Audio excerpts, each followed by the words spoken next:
Bienvenidos a mi dominio. Suscríbete y activa las notificaciones. Un espacio libre de opinión. Compañeros, amigos, el mejor podcast de la historia. Ya está aquí.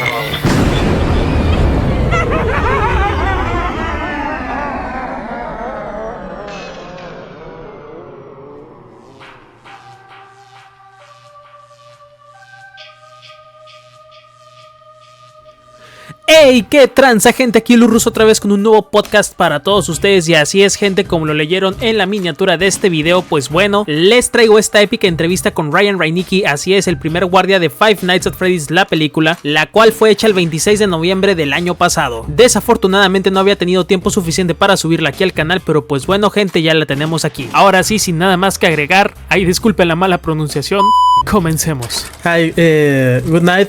First of all, RYAN REINIKIE, thanks a lot for being here tonight with us. Thank you for taking a moment to talk to the Spanish community of Five Nights at Freddy's.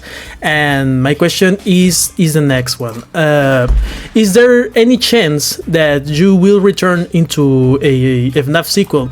And by this I mean recently Emma Tammy talked in an interview about the FNAF sequel, and she told that the next Five Nights at Freddy's movie, it's going to be a direct sequel to the first one, but in the games, in the lore of Five Nights at Freddy's, the sequel of Five Nights at Freddy's is a prequel to the game. So if Emma Tammy and Scott Cawthon and all the people that is in charge of the Five Nights at Freddy's cinematic universe, they are going. Is there any chance that you are going to come back for a role to this sequel? This sequel is slash prequel, because in the games, the guard that it's killed in Five Nights at Freddy's 1 is the guard that takes the day shift in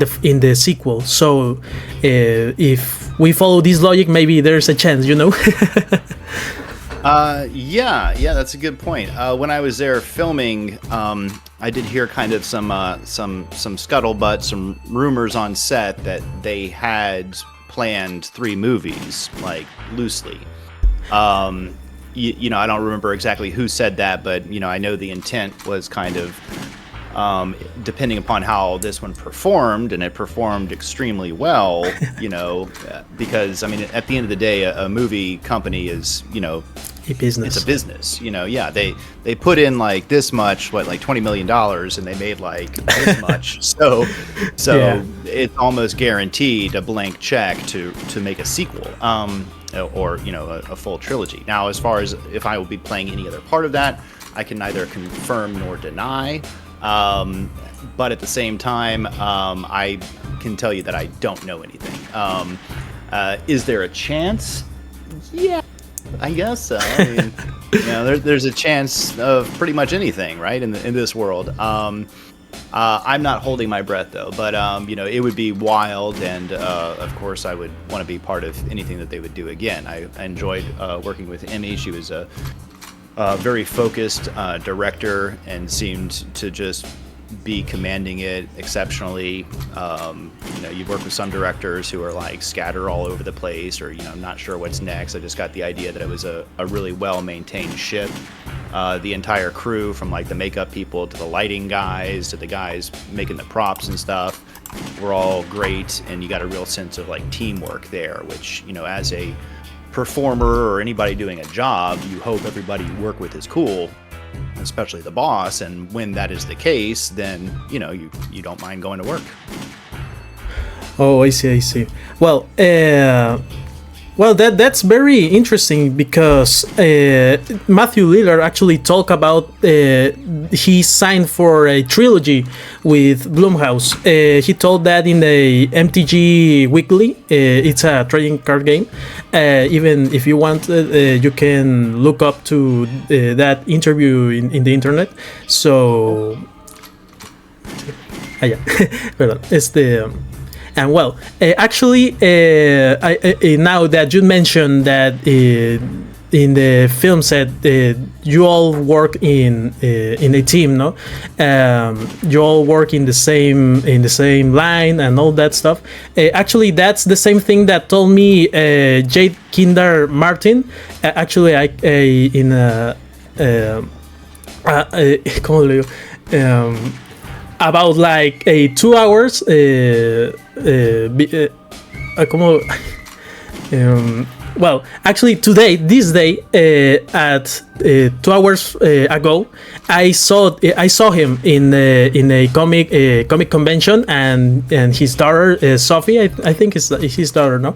And he told me a lot of things that a lot of the actors of the Five Nights at Freddy's movie, they really don't know anything about the movie, and they were a stunts man, and they are, well, he told me that a lot of people involved in the movie were a lot of we're happy. I don't know how to express it. They were extremely happy with the reception of the movie. And my last question will be, what do you think about the people in other parts of the country, all other parts of the world, like your work? I don't know. Mm-hmm. Sorry, I am a little nervous. That's fine. No. It's fantastic, of course. I mean, you want, as a performer, to be in things that are, widely accepted and loved, and it's an extreme benefit of an opportunity for me to be able to be a part of this that has had such. The audience for this game has been building over, a decade, over 10 years. And so it's wonderful that it kind of had that built-in fan base that spanned the globe already before the movie came out. And as a performer, I just thought of this. It would be interesting to see the movie dubbed in other languages. I imagine there are dubs of it out there. I'm not really sure how that works. Like in Mexico, are they speaking English or are they speaking Spanish?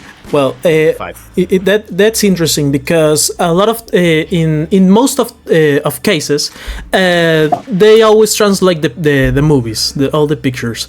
For example, they actually have different versions of Spanish, because Mexican Spanish is different from Spanish from Spain, and even Spanish from Argentina and other parts of the globe, And yes, there is a dubbing actor that dubs you, and well, I don't know if he's recognized.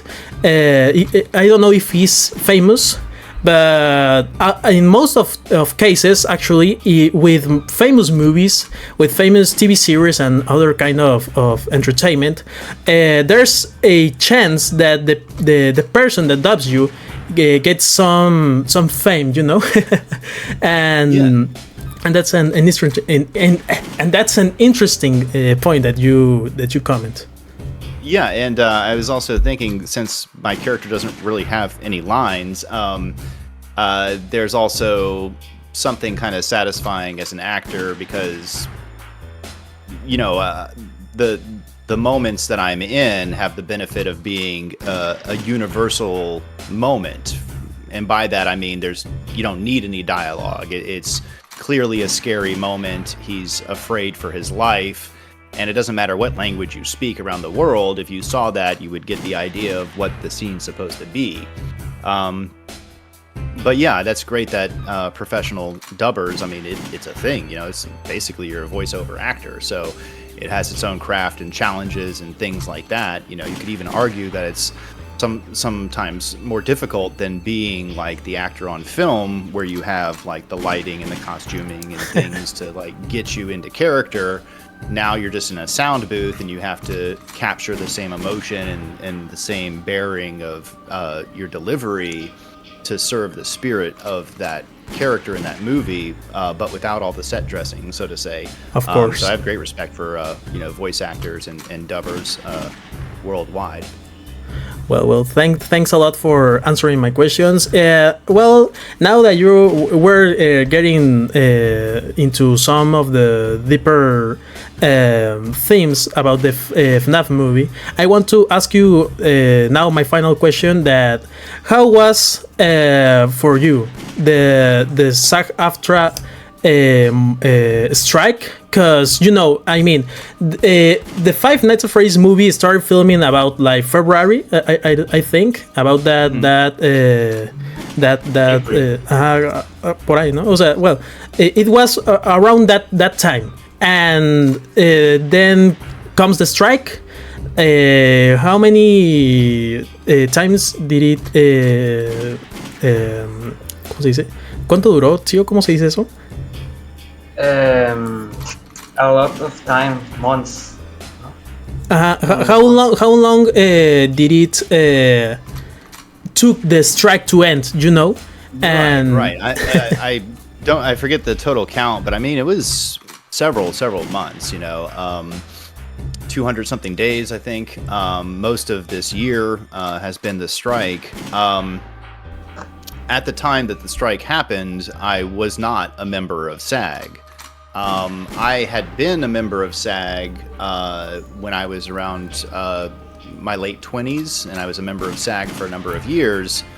But then I stopped doing film acting, and I took a break that lasted like 15 years. And during that time, I was in like a deactive state of SAG. So I wasn't really held to the SAG strike standards, so I could talk about it on Twitter and social media and stuff like that.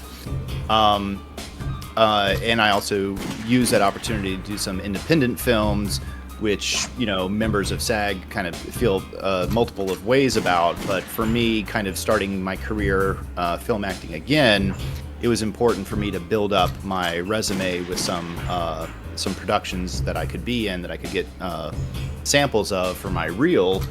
And I have since rejoined SAG after the strike ended, and it's not inexpensive to join SAG, but of course the benefits are well worth it. And I look forward to securing more SAG opportunities in the future with union movies.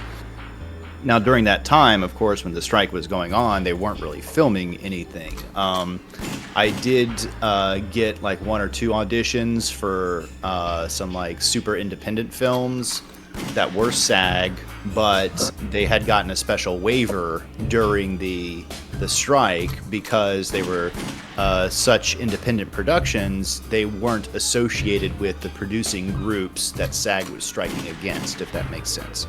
I didn't manage to get any casting roles in those productions, but I did see a few opportunities, come across. They were still making some SAG things, but more on the independent end. Oh, I actually didn't know that. Almost all the people that, for example, watch my YouTube videos. I'm sorry for not presenting myself earlier, but I am a FNAF YouTuber. That I am from Mexico, but now I live on Peru, and I've been a FNAF news reporter across this whole year, and actually I've talked about you, about your role, all of these speculations that have come in March, in April. All the entertainment that actually, I will tell that generated this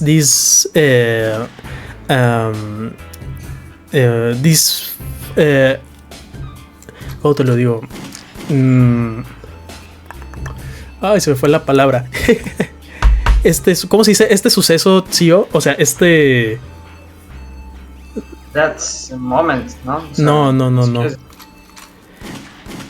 Sorry, déjalo traduzco. It's helped generate the interest in the movie. Yes, of course. Thank you for yes. Actually, this using my universal translator. Thanks, man. No, I get the spirit of it. That's great that you took it upon yourself to, research and share the information with a wider community.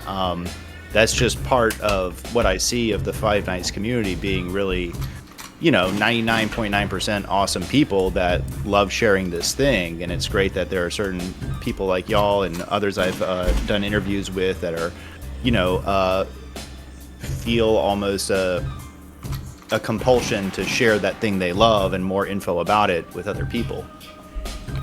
Yeah, and I gotta say, I love these Josh Hutcherson haunting images that have been appearing on the internet. Like, I didn't know his jaw looked like that. That's amazing. Like, I met the guy. Maybe he didn't have the right lighting at the time. It looks like a spade. Like you could dig a trench with that thing. It's beautiful. Yeah, we all agree with that opinion. he looks jacked, you know. he's a beautiful man, and you are too, Ryan Reinickie. Yes, maybe we can do that meme with you. Somebody did an edit of my audition footage where they put that image of Hutcherson here. I'm like, oh. It was hysterical. Like, I lost my butt when I saw that. I had to repost it. It was it's pretty clever. Well done. That's the magic that the FNAF community has. You know, it's interesting because not a lot of gaming communities has this much love from the fans. You know, for example, I don't know, Resident Evil, Street Fighter, all of these other big gaming communities, but the FNAF community has always been an awesome community. And well, that's all for me. Thanks a lot, Ryan Reinickie, for being here with us tonight, and I really hope to see you in the FNAF sequel. I think that you deserve it because, as you said before, you didn't have a lot of time in screen, but I feel that your role was important enough. I mean, almost in the games is important. So for me, there's a chance that you appear in other FNAF movie. You know. Yeah, that would be phenomenal. And I'm not complaining with the amount of time that I had in the film because it was such a wonderful opportunity to kind of set the stage for the terror to follow and everything. And it was extremely well featured. I mean, the first face you have to look at on the screen is mine, as nauseating as that is. So that was an extreme honor. And I think like how tightly edited that was between the different sequences of the vent and getting into it, crawling around, getting out, chased down, the whole shreddy chair. I thought was timed really perfectly and like kind of really got the heart racing for the credits to start smashing. And your lips to God's ears, or producers in Hollywood, if they want to bring me back, that'd be fine.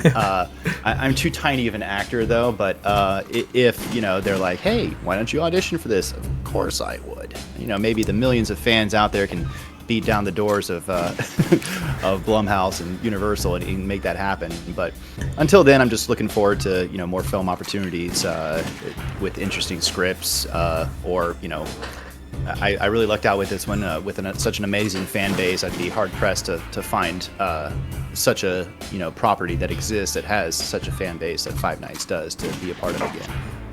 Oh, that's awesome. I really appreciate those words, Ryan. Thanks a lot for being here with us tonight. And well, if anyone has more questions to Ryan, speak now. and well, that's all for my part. Thanks a lot. Sure. I'll just I'm just gonna look through some of these messages here. See, somebody's like, you've been approached for any fan projects? Yes, I've been approached for a few fan projects doing some voiceover stuff. I'm happy to do it. I see that a lot of these fans in the community are like wickedly talented with the stuff that they're turning out, and that's kind of in the spirit of Scott and how he started. He started just in his home doing the best he could, just compelled to make games. So I love that the community out there is doing it too. I don't have a list of the folks that are doing those, but you'll be seeing announcements from them, and of course I'll post about them on Twitter when they come out, as far as the games that I'm participating in doing voiceover stuff. Now, as far as my agent goes, he's only my agent for SAG and union type projects. And a lot of these independent games, of course, don't fall in that. So it allows me the latitude to be able to experiment and, get into some voice acting stuff, which I'm happy to do. I have a question. I think it's very interesting, and it's about your experience in the set. Do you meet the Josh Hutcherson and Matthew Lillard? Just Josh. I met him very briefly for maybe about 2.5 minutes. We were kind of changing guard, so to speak, because I was filming all the crawling around in the vent stuff. And while they had that set up, they brought him in to film his crawling around in the vent stuff the same day. So I showed up earlier, and then he came in later to do it at the end. And he was dressed in his costume and stuff like that, and people were like around his face with makeup and stuff, and seemed like a cool guy, a good sense of humor. Again, just got to talk to him for a few seconds. I mentioned this on another interview that there was an animal handler on a movie set that handles animals, and that day for the vent stuff they were going to be using rats, like crawling around in the vents. And this animal handler guy came up to me and he was like, "Hey, are you the guy with the rats? Do you do the rats?" And I was like, "I don't know what you're talking about, dude, but you're paying me. I'm here to do whatever." And it ended up that he was actually looking for Josh, because Josh's character is the one that encounters the rats in the vents and not me. So when I was talking to Josh, I was like, "Hey, there's a guy looking for you that has a bunch of rats." And he was like, "Oh, okay, cool." And I explained, like, "Oh, you're probably going to be in the vents with the rats." And he seemed to kind of take it in his stride, not seem super enthused about it, but at the same time, he's like, "Okay, all right, let's see where this goes." But yeah, that was all the interaction with other actors that I had on the film. I'm gonna funny question with you, because in the movie you're in the Torture Freddy. You're scary for that. You're scary from the machine. I mean, this machine from Yeah, the big scream moment. Yeah, you're scary in this moment with you recording the scene. Yeah, no, not really. Perform your face, Well, no, I mean, because one, we filmed that scene and it might have taken 2 to 3 hours to film that whole sequence with the mask. So it's not like I just woke up and somebody put me there like you see in the movie. I walked into the room, said hi to everybody, met the puppeteers who were, manipulating the animatronics and the whole hoist that the mask was on. Safety is very, primary on a film set, so everybody made sure everybody else knew what was going to happen. And I spent a good deal of time just being in the chair looking at the mask while they're setting up the lights around me. And so I was more fascinated than anything, because I was able to look at, the artistry that went into the mask and see that the blades basically were EVA foam, that was colored a metallic color and stuff like that. And they had all these servos and small little motors in there to make it go. So I know even if it did hit me, it wasn't going to hurt. It was going to, feel like a pool noodle, like psh, psh, psh. So no, yeah, I was not scared. Not real. Obviously not real. The things with the interior of the mask, not real. Correct, not real. I mean, they moved and everything, but they weren't like metal blades, and they didn't make that noise that you hear in the movie. They put that, sound effects in post-production. Metal blades, it's plastic. It's like a foam, like a cushiony kind of foam. Yeah. But it like if you've ever gone to a comic book convention or something like that, like there's a lot of foam that's used in costuming, and it's like very dense, so you can make it look like metal or wood depending on how you carve it.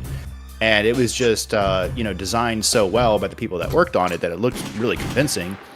Now they did have little eyes in there that like opened and closed, little red eyes, and those were real, like they moved like, and that was kind of freaky.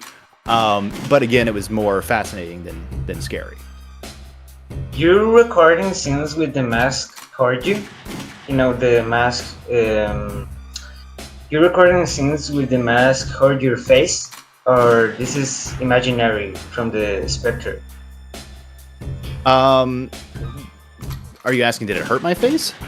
No, In no. the movie. I think that what he's trying to say is that in the movie, in that scene where the Freddy mask hits you, is there a version with the aftermath of that scene? I don't know if that's the correct term. I see. Yeah. Well, I just remembered there is one like camera angle that they didn't show in the movie, and it's a close up on my hand on the rest, going like, ah, and then like limp like that to indicate homeboy dies. But obviously they didn't need that. They just kind of pan away and dissolve into the interior of the Freddy's playroom, which I thought was a good editing choice. And it also kind of leaves the window open, like, does this guy live or die? You don't really know. But there was no, like, aftermath of, like, shredded face or anything like that. Yeah. Yeah, I have this question because the script of the past year, Bob or Fritz, your eyes is in the floor before the mask it's in your face. So in the deleted scene, your eyes it's on the floor, so creepy. So the mask is here and the laser perform your eyes and it's a wicked shot. Like, I could tell I've done some like low level filmmaking myself, and once they like put the camera like through the mouth at me, I knew that was going to be a really awesome composition. So I'm glad that came out so well, because that's really like, oh my god, terrifying. Actually, a funny white boy here in the chat is telling us that scene that you mentioned that shows your hand and all that, it actually appears in one of the promotional videos for the movie, and that's one thing. That's an interesting thing, because there's a lot of scenes of the Five Nights at Freddy's movie that didn't show up in the movie, but actually they did show up on trailers, on these Five Nights at Freddy's game reward that Scott Calton launched on a day before the movie premiere. So it is very interesting, and what Seos tried to tell you is that in a part of the script it actually says that your eyes pop out or something like that from your face. In the more hard R version of it, they had some gruesomeness like that. You're mentioning some of the stuff they cut out. While it wasn't a different like scene, like the being dragged down the hallway, there were different camera angles of the hallway scene. For example, I saw in one promotion that I think was in Spanish language, it had like a title over it that was like, this year or something like that, but it was in Spanish, and it was my character opening the door after the vent and then seeing the Foxy silhouette on the other door, and it was a shot like down the hallway, and it looked like a really awesome shot, and don't know why they didn't use it for the film. Maybe I can find a clean version of that to add to my portfolio, because it was like me here and Foxy Shadow over here from like a wide angle, which was pretty cool. I saw somebody in the comments said that I mentioned I got hurt on the set in the torture chair, and I did, but it was me hurting myself, because the little clamps that come around the wrist, they were controlled by a switch, a guy that operated them, and they would close like with a pneumatic like air pressure, and then they held together with like a magnet that was strong enough to hold, but if I ripped my arm up, it would open up for safety. But to make it try to look as authentic as possible, I tried to like pull against it in a way that wouldn't open it, but that I could still struggle so it would look good. And when I was doing all that, I didn't really feel anything. But like the day after it, I had like a little ring of like bruising and like a little torn flesh and stuff like that. But that was my, my actions that was doing it, and not because of the way the chair was designed. So I hurt myself, like trying to sell the struggling of it. Really tell that was worth it, all that. Yeah, I wanted to sell it, I wanted to deliver. And what's sore wrists for a couple of days when you're going to have that on film forever? So yeah, certainly worth it. And that talks about your professionalism. I think that not a lot of actors will do that. For example, for giving a random example, I don't consider myself a movie expert, but for example, Matthew Lillard or George Hutcherson, I don't think that they will hurt themselves to deliver a good scene.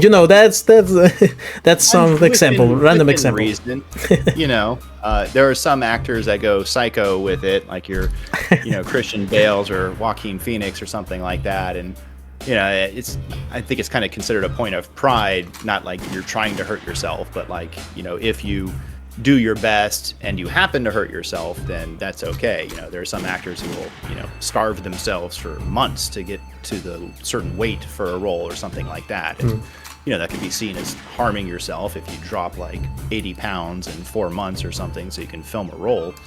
But it's also a badge of honor. It's like, I went there. I'm the real actor. Yeah, but it just depends on the opportunities and, I guess how important the film is to you and, what kind of job you want to deliver. Is it like, for example, the guy that made the role of the Joker in Batman Returns? I think the second one of the 2000 era of Batman. No, I'm sorry. No. That one, no. I mean, Leonardo DiCaprio in the movie of the Django that I think that he smashed a glass and he cut himself. And after. And after that's great. Yeah, he actually cut himself on the glass, and he just like kept going with the role. And actually, the blood with the hand of Leonardo is fake. It's looks sacred, but this actually it's real. When he broke the glass of you handed the blood, it's fake, but the accident is real. Yeah, and they kept it for like the filming afterwards. They had to keep referencing, for the continuity, the injury. So that's some top-notch filmmaking right there.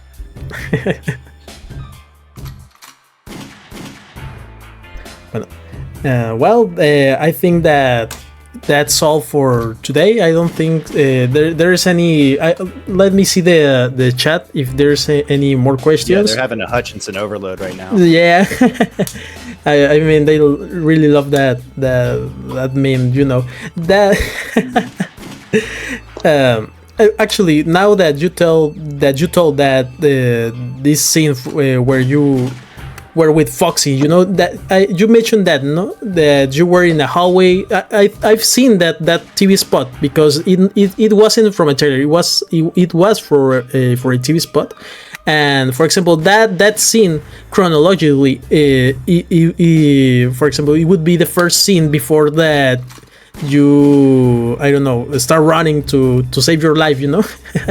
That would have been after I get out of the vent in that little storage room and I open the door, and it would have been opening the door, then that shot of seeing the Foxy shadow and then running down the hallway. And the way they have it now is the door opens and I just start running right away, rather than like staring and then running. Yeah, I saw that news that a lot of things were cut down and a lot of things were re-recorded for the final cut because as you know, a lot of the FNAF fans are underage, and and we all here understand that they did those cuts for the benefit of the movie, because in the games they actually show some gruesome moments. I mean, they were pixels and that stuff.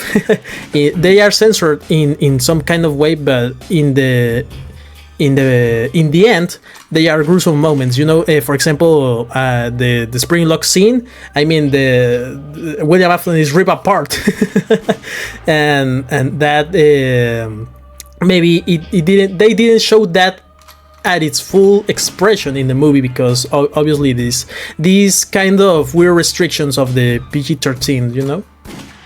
Yeah, I think they were playing it safe there. There's a lot of implied terror. I mean, you do see, somebody get bit in half and their bottom part of their body fall on the ground. So there are some kind of terrifying imagery in there.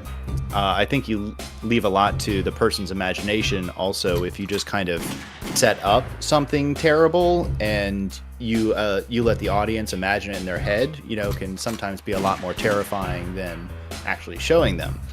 And it also, as you said, helps them address the audience, the fan base, from the young kiddies to those that are in their early 20s that have come along with the game throughout the entire progress of it. So I thought it was well played. And then you also just cut things out of a movie just for pacing and to keep the time down too. You don't want the movie to be too long. There's one complaint I have about a lot of movies today is that they are too long.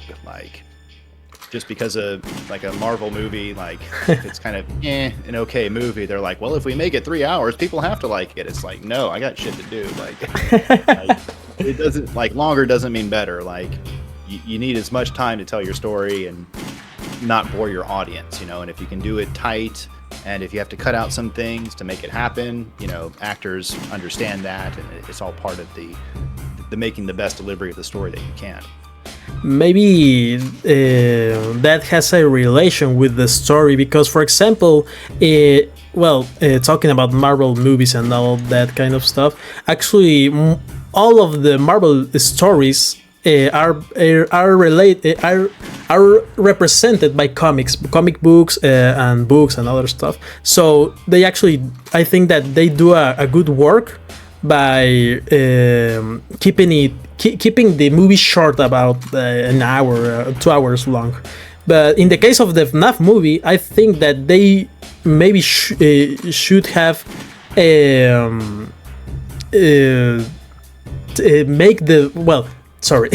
they shouldn't have made the movie a few minutes long. I don't have to. Déjalo translate. So you could have used a little bit more. Yeah. I mean, they could. They will. Sorry, let me use a translator, because this is a complex question. A complex question. Okay. I see you found my YouTube channel back there. Yeah. It's actually amazing. Thanks. Yeah, at RYAN REINIKIE. Hammer me on YouTube with a bunch of comments and critiques. Yeah. And find me on Etsy too, and you can get some of my cool fan art that I made. And I'll find something for you. All those videos is recording in this room. Yeah. Oh, that's actually.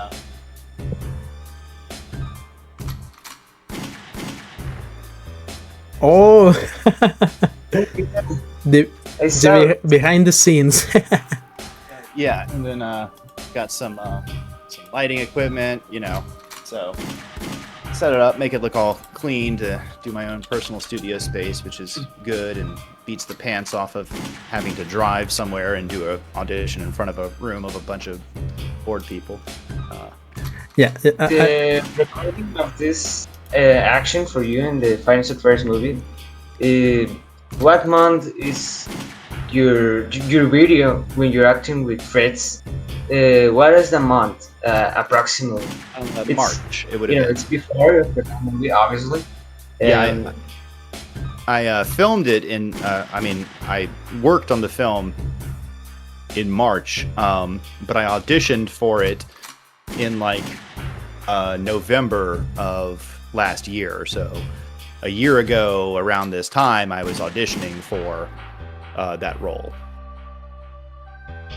This is pretty cool because November it's the month when the movie official announcement, and the director was Emma Tammy in this month, and the next month Dauko announcement the cast of the movie. Yes, Hartrushan.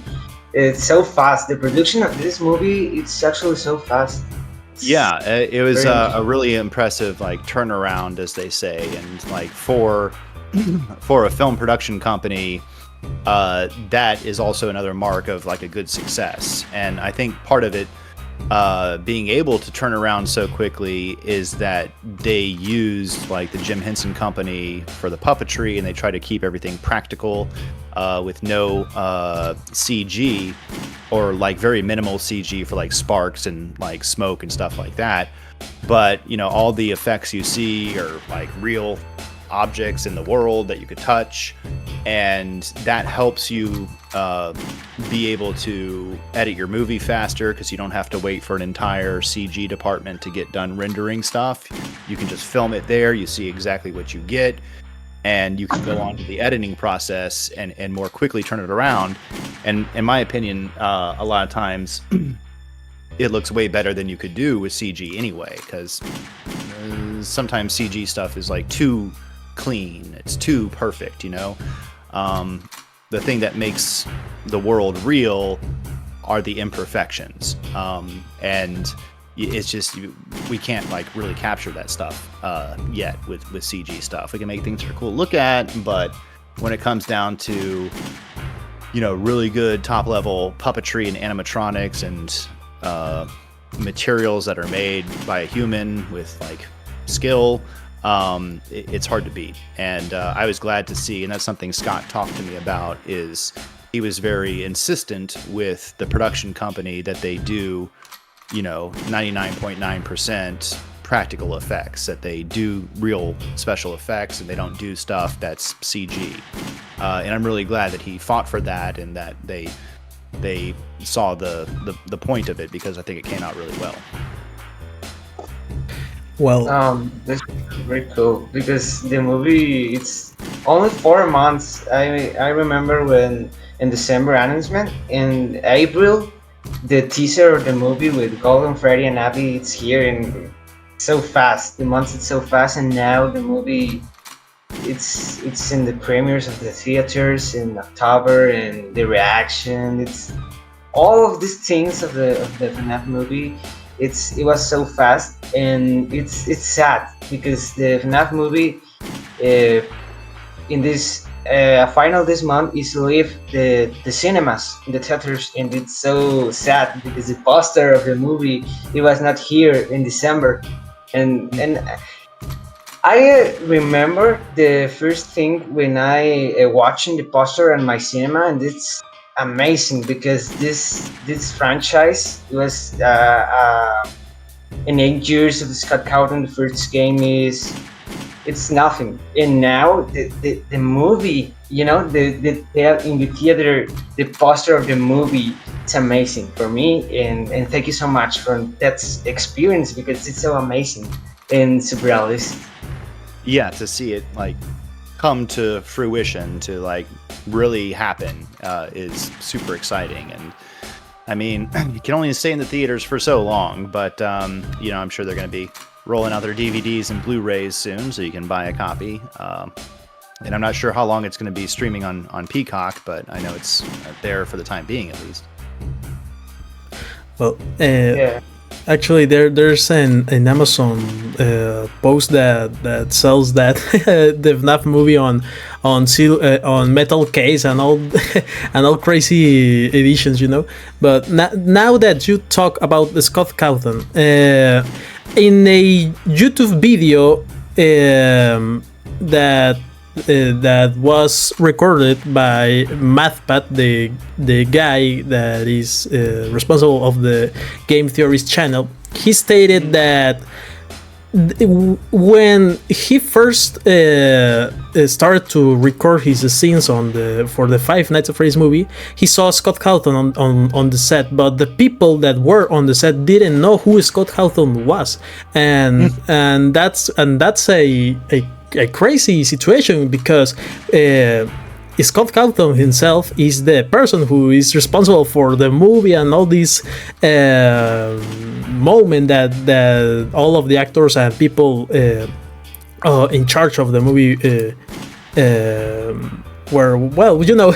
And that's something curious, you know. And my question is Sure. is the following: you know Scott Cawthon before the movie, or you were like the rest of the Blumhouse team that you didn't know who he was and all these things? Well, I knew his name for being the creator of the series, the franchise, and I also knew how important he was because of that. And I kind of knew some of his story, you know, like independent game developer, just kind of making games for the passion of it, and then it blew up, hugely successful.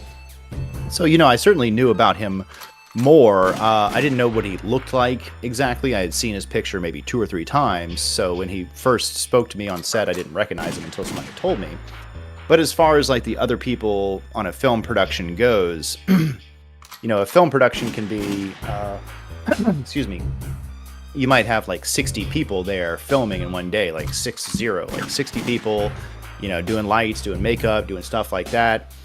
And at the end of the day, they're there to do a job, you know, and they, like anybody else, will have their own interests and their own fandoms that they like and stuff like that.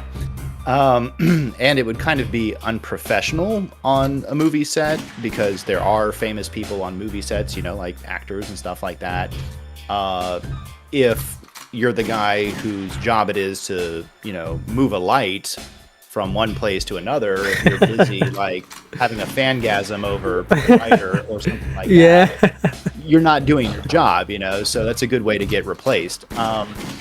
But at the same time, you know, you might find yourself in an environment where there's like a famous baseball coach or something like that, and you don't care about baseball, so that guy is just another dude to you, right? Yeah. And, you know, he might be kind of creating a job you have, but aside from like, thanks for the job, you don't have anything to say to him. So, so I don't think it's that remarkable that... I see your point, but in his video, in the MathPad video, he said it in a way that I actually the things that you said actually made a lot of sense, because MathPad told his people, his followers, that no one knew Scott Cawthon, and that well, they know that he was a guy that if he told you something, you have to do it. You gotta do it, and that's an interesting thing, because I mean, Emma Thami is the director of the Five Nights at Freddy's movie, and Scott Cawthon is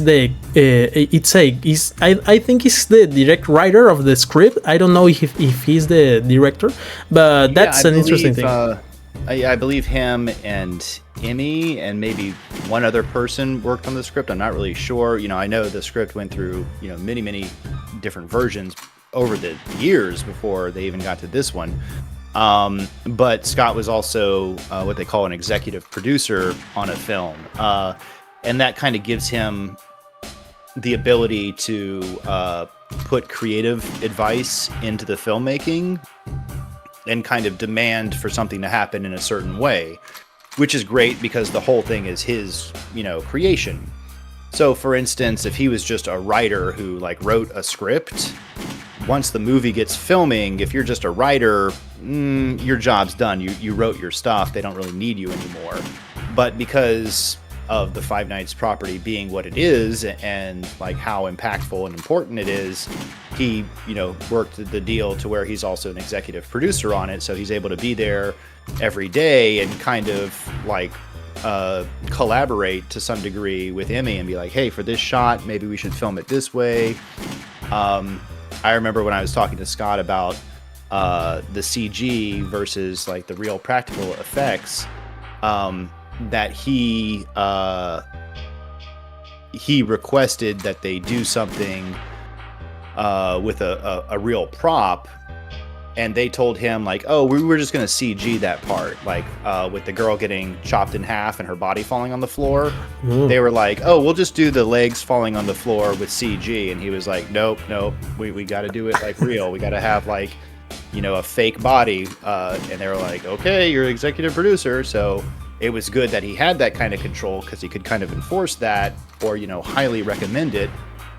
And when I was there filming, I saw some of the prop makers and special effects guys like taking a pair of jeans with shoes attached, stuffing it full of stuff, and like dropping it from different heights to do like test practices on it to see if it looked real and if it had enough weight. And in the movie, it looks great. It's this sickening, like it kind of like falls with this like squishy kind of weight to it that again has enough imperfection to seem realistic and not just be, you know, a CG. So yes. Well, that actually is. I think that you told is it's a very important thing, because a lot of people actually thought that scene was recorded with CGI. I mean, because now that you say that, I think that it makes more sense that it was a prop, because it kind of looks a little bit weird to me and a lot of people actually, because well, when I first saw the movie, a lot of people told me that the scene looked a little bit faked.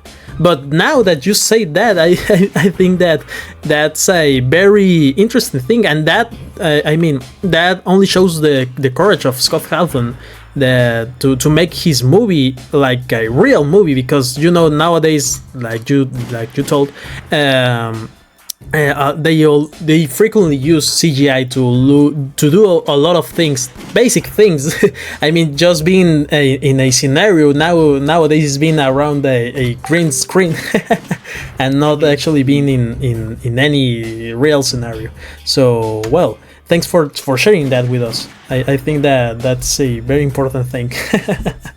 Yes, and to answer a question from the little community, yes, I did like my own participation in the movie. I had a great time. It was, you know, long hours, especially on the second day, and some, you know, mildly physically demanding stuff of like crawling around and, you know, screaming my guts out. But I'm very happy with how it came out as far as my participation in it.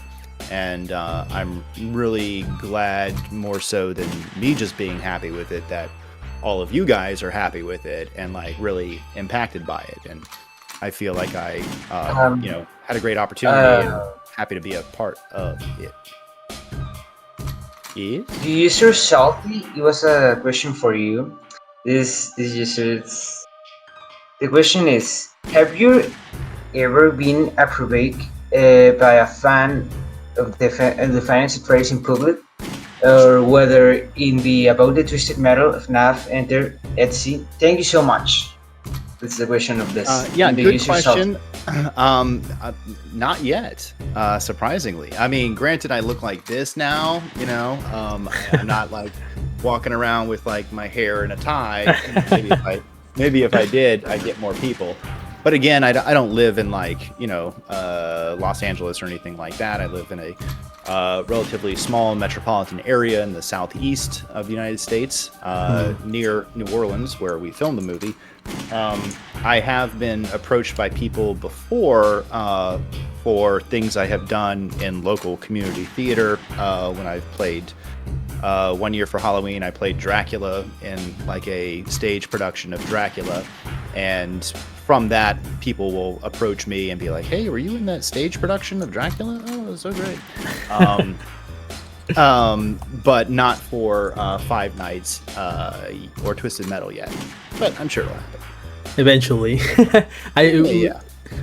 That's very sad, because you know, I mean, as I told you before, I actually met Martin and at this event, at this comic convention, and a lot of people were yelling his name, and Martin, and all these things, and he actually didn't show his face, and people recognize him here on Peru, on Lima, Peru. So I think that if maybe one day someone calls you to a convention, a comic convention or something, I am sure that a lot of people will recognize you, and maybe.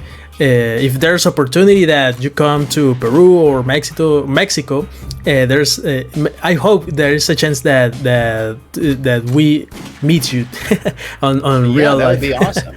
I would love to go down there and enjoy some awesome food and some awesome music, because I'm a fan of both. And I have signed with an agent who will be working to get me comic book convention appearances. We're in a weird time right now at the end of the year, so we'll see what develops in the next year. But of course, being in an environment like a Comic-Con or something like that, people will be tuned in to recognizing people, and also just more fans that would recognize it would be there. And for not being recognized, that's cool. I really don't care. It would be nice, but at the same time, if I'm going to Walmart to get some groceries, it could be inconveniencing if somebody's like, "Oh my God, you're the guy!" So I take it as I can get it. And that's one of the beautiful things about social media, is that the fans will find you and share news and where they can virtually find you, which is great. Yeah, yeah. I imagine that scene that you were, I don't know, buying milk or something at the Walmart, at your local Walmart, and then someone came around and told, Reinik. Oh, scream for me, scream. Yeah. Well, let's see if there is any more questions. Some people will ask from talk to you. It's okay? Sure. Okay. Well.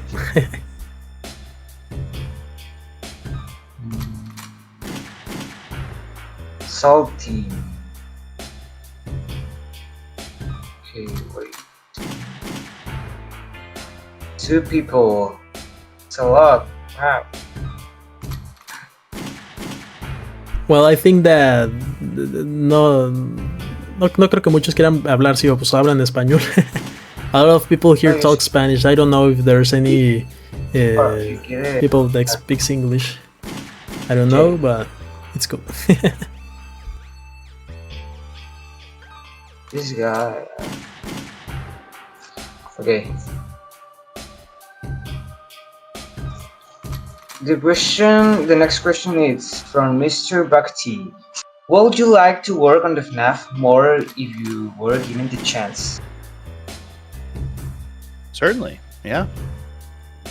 It's a wonderful franchise, great fans. The only way I could see that logically making sense for the story would be if it is my guy, what happens before, the chair thing, or they discover one of the animatronics and they tear it open and my guy's face is in there or something like that. That's the only way it can make sense. But I don't have any illusions that they're going to be like, man, we got Scott Hutchinson, we got Matthew Lillard, we just need that Ryan guy. I don't think they're going to hold their production up for me. As I said, I'm a small fish in the acting pool. But if they do ask, yeah, I'm there with bells on. Well, actually, now that you mentioned that, for example, Christian Stokes, a lot of people thought that he was going to do a bigger role on the FNAF movie, and now that unfortunately it wasn't that. He only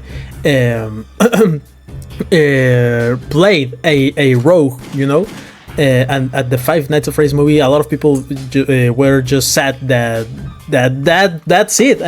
That Christian Stokes only did that, and I think that a lot of people actually have some love for all of you, all the people that participated on the movie. And actually, as I tell you before, a lot of people want Christian Stokes to return to return to the FNAF movie or to the sequel or something. But as you say, it is difficult because, well, you are dead in the movie.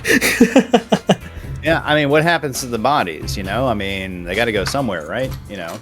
Yeah, actually, that's a very interesting point. But that I mean, in the games, unfortunately, most of times the bodies, they are never found in the suits, and also I mean they always imply that the characters are in the suits, but they never tell you directly that they cleaned the suit and they found them. You know, there is always that. Actually, there's a FNAF community on the internet that trades VHS tapes and actually imagine that scenes that they found the bodies of the people that William Afton murdered on the suits, because in the games they that doesn't happen. Well, it happens, but they never show the moment or even I mean, it's always implied on the right on the books. That's and all kind of the cool, stuff. kind of leaving it up in the air. Yeah, kind of not defining it one way or another. Yeah. Well, a ver, ¿qué más dicen? Some people suggested his name is Fritz. That's a very good question, actually. The name of your role. Can you please tell us the name of your role on the FNAF movie? I mean, all the people calls you the guard, the security guard, but they never tell you by the name of the role. Right, yeah. The role as it is in the script that I got from Blumhouse, and you know, as is on my IMDb, is just Freddy's security guard, and that's the guy's name as far as the movie goes.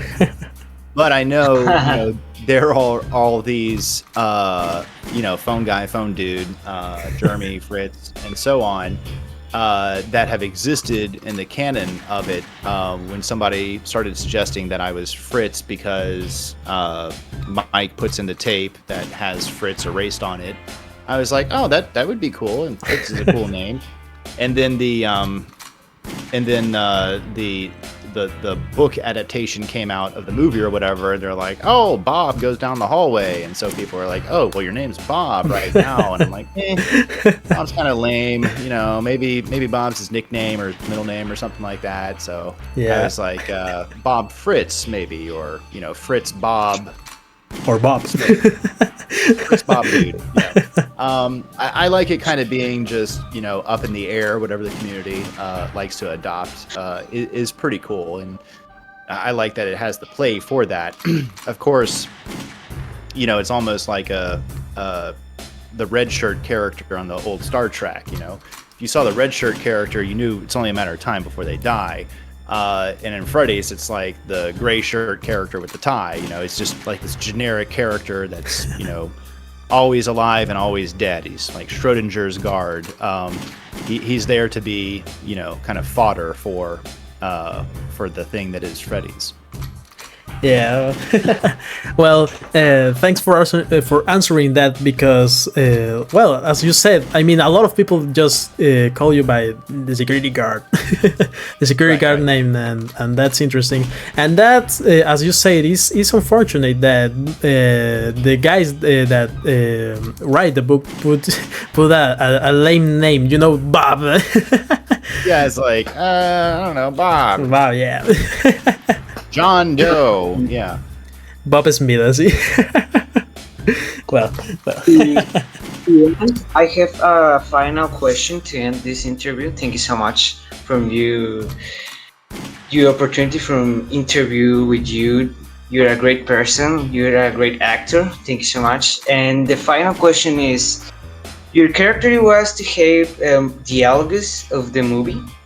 You know, in the first act, when you dies, Bob or Fritz, your character, it was a dialogues.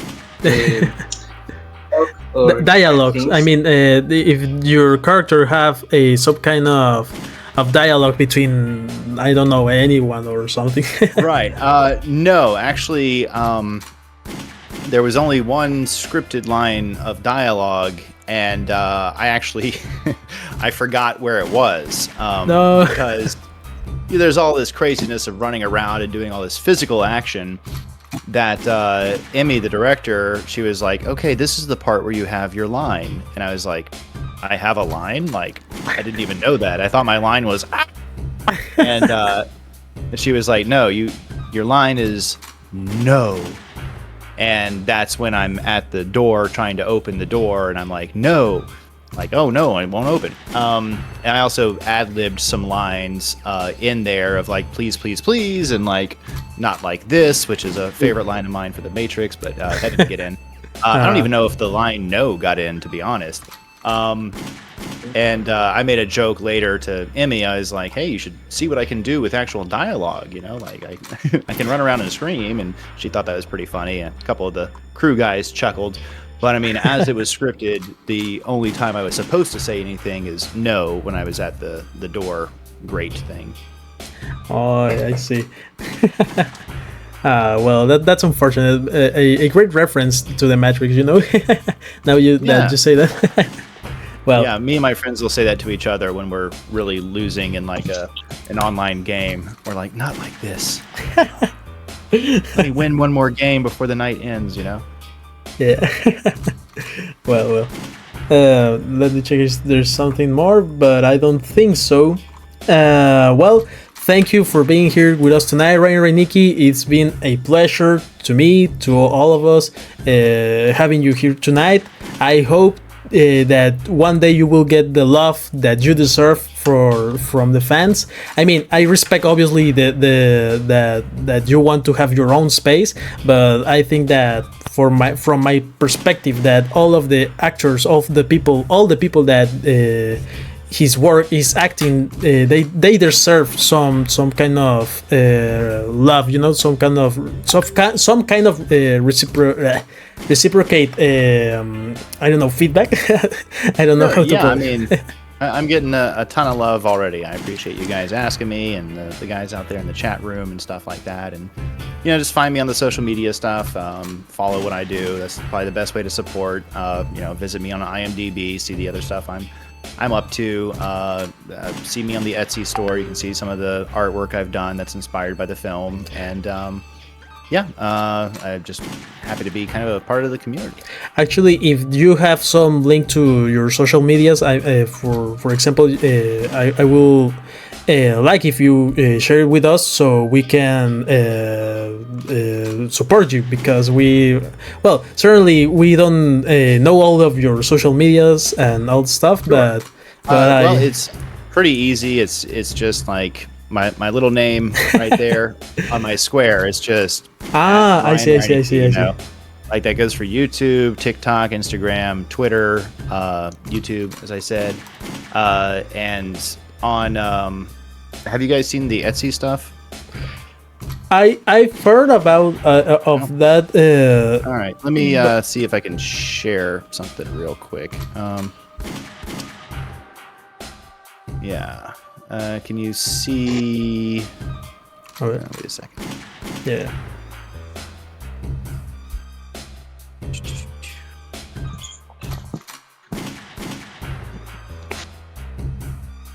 Okay. Yeah, so I also do graphic art, and I created some images from the film based on the artwork. Can you see that? Yeah. Okay. Yeah, so I created a couple of pieces. One's the Screamer one, and I have them as 8x10s that you can order on my Etsy store, and I'll autograph it and write a little message to you. And then this one is called Employee Termination, which I think works for the moment. Yeah, I designed these and did them over the past couple of weeks here, because, you know, thought it was a good way to, you know, that there's so much fan art created anyway. I was like, oh, I could do some myself. And then like a little comp card with some images.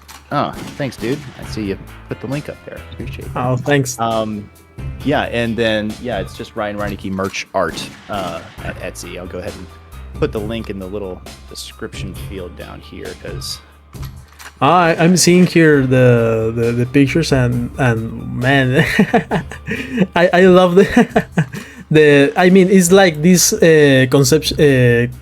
How do you say it? Conceptual art. I feel that they look like this. I think this 70s art. I don't know, like this pop art. You know? Yeah. I was trying to go for a. Still here? Yeah, I was trying to go for a very pop feel, very vibrant colors. You know, really play around with it, make it a little bit abstract. I see. Yeah, but thanks for having me all, and thanks for the whole overload of Josh Hutchinson in the messages. That's good. And I'm gonna say the last thing in this.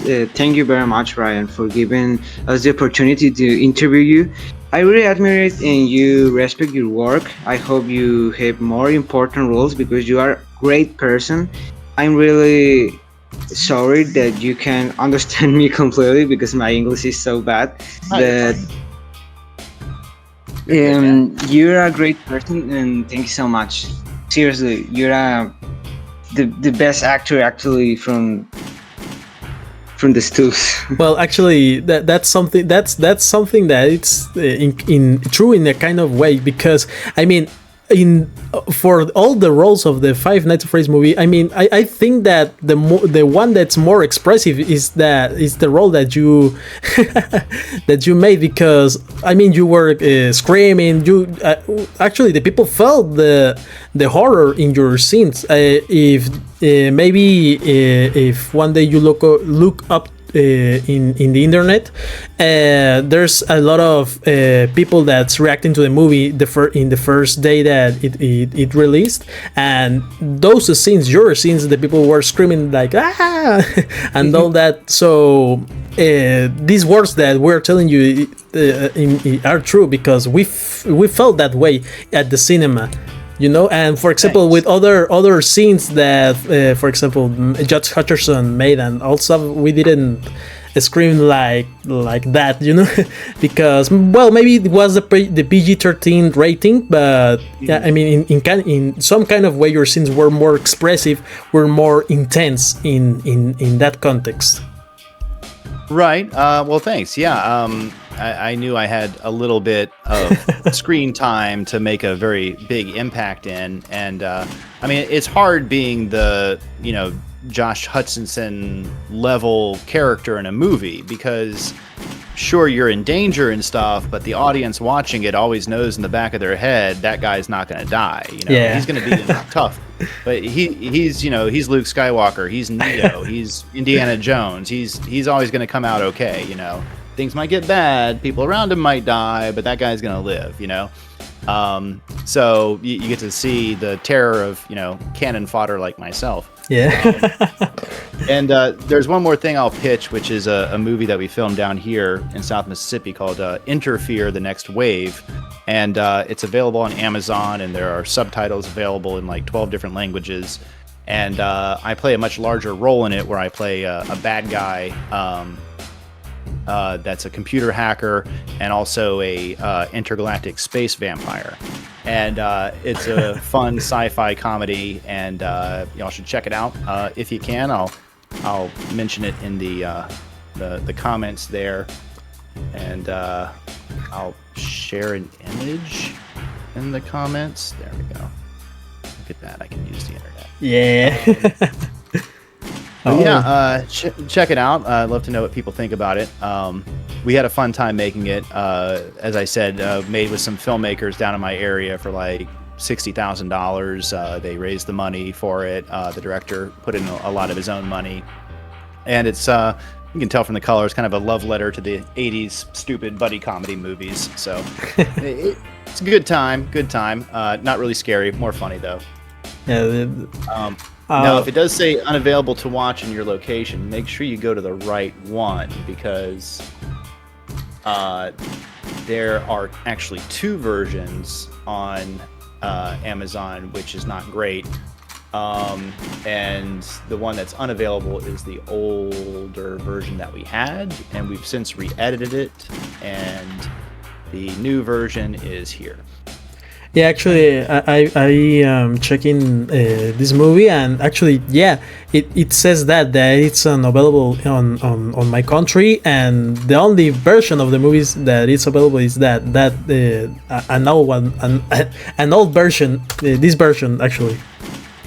check the link that I posted, because that should be available. Yeah, that is a separate movie. That was the first one that they made. They made it for like super cheap. It is super independent movie. Like, if you want to laugh at like a movie, just it's a good time, but it's like they had no budget on that one, and that one got such a good reception that they put together enough money to make the sequel, which is the next wave.